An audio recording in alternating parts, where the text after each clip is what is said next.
Solawatan supporter Garuda gemakan Stadion Suita Osaka, Jepang. Media lokal Jepang hingga media Eropa dibuat takjub.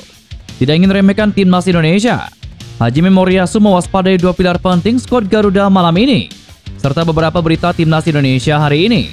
Selengkapnya hanya di Kickoff Football.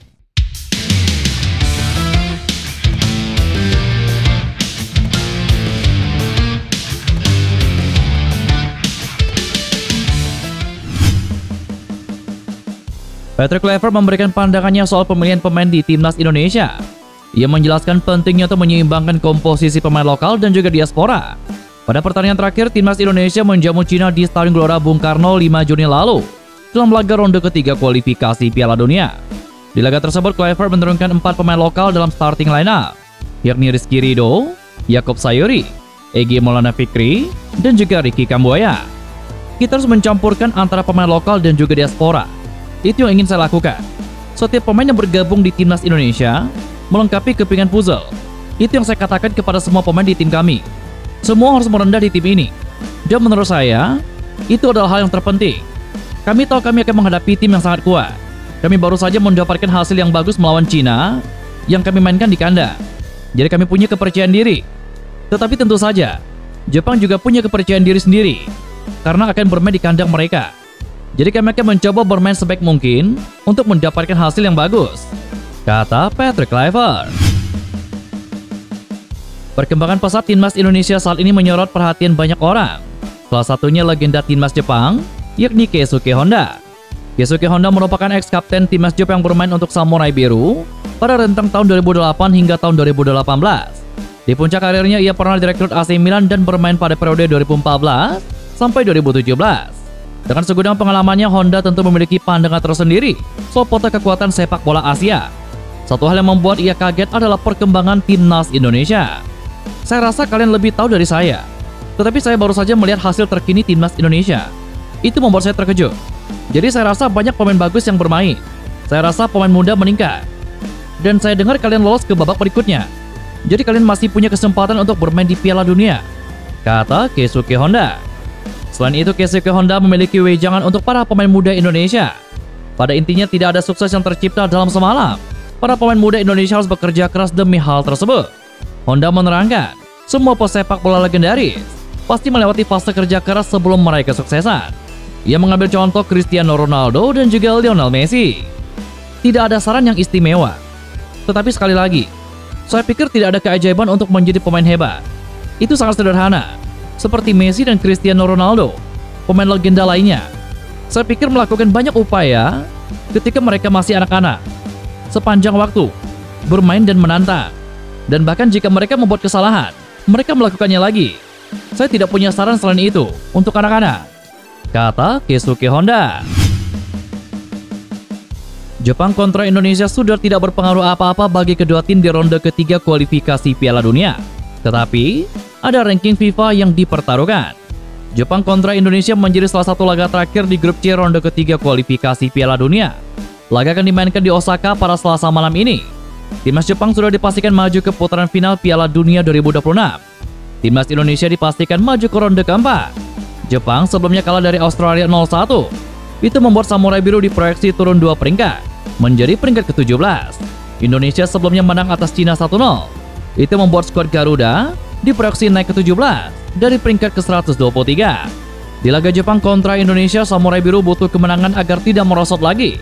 Meski nanti perolehan poinnya andai menang atas Indonesia tidak terlalu banyak, hanya 3,43 poin. Sementara bagi timnas Indonesia, kemenangan atas Jepang akan membuat poin pasukan Patrick Kluivert melonjak tinggi karena bakal mendapatkan 21,58 poin. Indonesia bisa diprediksi naik peringkat ke-110 tepat di bawah timnas Vietnam. Timnas Indonesia akan mengenakan seragam putih saat dijamu Jepang. Seragam ini sudah lama tidak digunakan sejak akhir tahun lalu. Skuad Garuda akhirnya bakal menggunakan jersey away lagi. Timnas Indonesia sudah lama memakai jersey utama berwarna merah dalam beberapa laga terakhir. Terakhir kali Marcelino Fernandes mengenakan jersey berwarna putih terjadi pada tanggal 19 November 2024 lalu. Saat itu timnas Indonesia menang 2-0 atas Arab Saudi berkat gol dari Marcelino. Sejak saat itu, timnas Indonesia selalu mengenakan jersey utama, termasuk saat bermain tandang melawan Australia pada tanggal 20 Maret lalu. Pelatih tim nasional Jepang Hajime Moriyasu telah memberikan kode bahwa pertandingan melawan timnas Indonesia akan dijadikan ajang eksperimen bagi pemain-pemain minim pengalaman. Artinya Hajime Moriyasu akan menyimpan pemain-pemain bintang dan memberikan kesempatan bagi sejumlah nama baru yang masih minim jam terbang di tim nasional Jepang. Mengingat laga ini sudah tidak mempengaruhi nasib kelolosan tim nasional Jepang, Hajime Moriyasu akan memanfaatkannya untuk menguji taktik dan sejumlah pemain baru. Sebelumnya, saat laga melawan Australia pada tanggal 5 Juni kemarin, Hajime Moriyasu juga menurunkan beberapa pemain anyar untuk unjuk kebolehan. Bahkan ada 9 pemain yang mencatatkan debut bersama tim nasional Jepang dalam laga tersebut. Meski kalah dari Australia, tim berjulukan Samurai Biru itu mampu mengimbangi permainan lawan. Sebuah catatan penting yang patut diperhatikan oleh pelatih timnas Indonesia, Patrick Kluivert. Meski demikian, ia belum memastikan berapa banyak pemain baru yang akan diturunkan saat menghadapi timnas Indonesia. Ia masih akan memantau kondisi terakhir pemain dalam sesi latihan hari ini. Sejak lolos ke Piala Dunia, kami telah mencoba berbagai pemain dan memperluas jangkauan taktis kami. Kami ingin memanfaatkan pertandingan melawan timnas Indonesia ini untuk membantu tim berkembang, termasuk meningkatkan kekompakan pemain. Kami akan memutuskan seberapa banyak yang harus kami ubah setelah melihat latihan hari ini, kata Hajime Moriyasu. Laga melawan timnas Jepang pun menjadi momentum penting untuk menguji mental sekaligus menambah pengalaman internasional bagi para pemain muda. Hajime Moriyasu tidak menganggap Oleh Rummenigge sebagai sosok terpenting alias fondasi dari skuad timnas Indonesia asuhan Patrick Kluivert. Menurut Moriyasu, pemain terpenting timnas Indonesia saat ini adalah JIZ, kapten sekaligus bek utama skuad Garuda. Penilaian Moriyasu terhadap JIZ bukan tanpa alasan.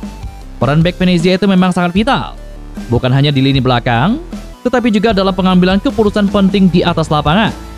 Salah satunya tampak jelas ketika Indonesia mengalahkan Cina 1-0 pada Kamis lalu. Pada pertandingan tersebut, Indonesia mendapatkan penalti yang akhirnya menjadi penentu kemenangan. Menariknya, ada skenario cerdik yang melibatkan JIZ dalam proses pengambilan penalti tersebut. Skuad Garuda memperoleh hadiah penalti berkat aksi Ricky Kambuaya yang dijatuhkan di kotak terlarang. Saat keputusan penalti diberikan, JIZ dengan sikap memegang bola dan berpura-pura akan menjadi eksekutor menghadapi tekanan dari pemain Cina. Namun itu hanyalah bagian dari taktik yang sudah direncanakan. Setelah situasi di kotak penalti lebih tenang, JIZ menyerahkan bola kepada Oleh Rummenigge yang memang telah ditunjuk sebagai algojo utama. Meski berkata demikian, Moriyasu mengaku Oleh Rummenigge tetap menjadi salah satu ancaman nyata bagi lini pertahanan tim Samurai Biru.